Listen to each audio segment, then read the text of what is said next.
অন্তর্বর্তী সরকারের উপদেষ্টা মাহফুজ আলম বলেছেন, দল পরিবার ক্ষমা চাইলে শেখ মুজিবুর রহমান সম্মান পাবেন, তার আগে নয়। বুধবার ১৩ নভেম্বর সামাজিক যোগাযোগ মাধ্যম ফেসবুকে দেওয়া এক পোস্টে মাহফুজ আলম এসব কথা বলেন।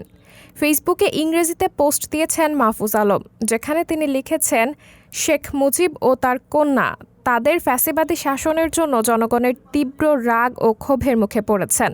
তাদের মধ্যে একমাত্র পার্থক্য, শেখ মুজিব একসময় পূর্ব বাংলার গণমানুষের জনপ্রিয় নেতা ছিলেন, যে জনপ্রিয়তা হাসিনার ছিল না।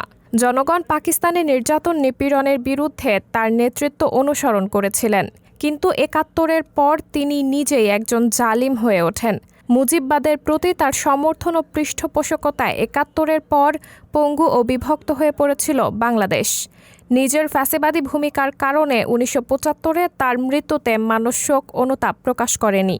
তবে শেখ তার ৭১ পূর্ব ভূমিকার জন্য সম্মান পাবে যদি শেখের ৭১ পরবর্তী গণহত্যা, জোরপূর্বক গুম, দুর্নীতি, দুর্ভিক্ষ ও নিশ্চিতভাবেই ৭২-এর সংবিধান যা বাকশাল প্রতিষ্ঠার পথ প্রশস্ত করেছিল, এসবের জন্য তার দল ও পরিবারের সদস্যরা বাংলাদেশের জনগণের কাছে ক্ষমা চান। তিনি লেখেন, শেখ কন্যার ফ্যাসিবাদী শাসনের কথাও তাদের স্বীকার করা, ক্ষমা চাওয়া এবং এর জন্য বিচারের মুখোমুখি হওয়া উচিত।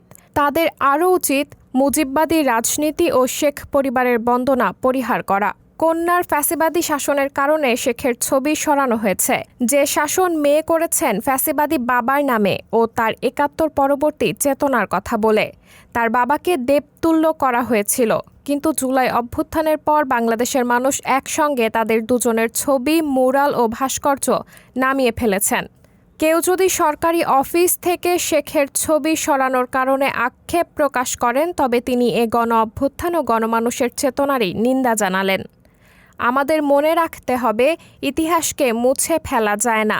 আমরা এখানে এসেছি ঐতিহাসিক অসঙ্গতি ও অপব্যাখ্যাগুলো দূর করতে।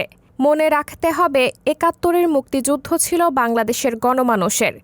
আবার কোনো মুক্তিযোদ্ধাও যদি ৭১-এর পর কোনো অন্যায় করে থাকেন, তার বিচার ও সাজা হওয়া উচিত।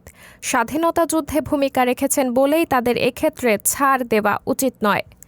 মাহফুজ আলম আরও লেখেন, বাংলাদেশের উচিত শাসক পরিবারগুলোকে দেবতুল্য করা ও সেই ক্ষমতাসীন পরিবারগুলোর সবকিছু নিজেদের বলে মনে করা, এ থেকে বেরিয়ে আসা।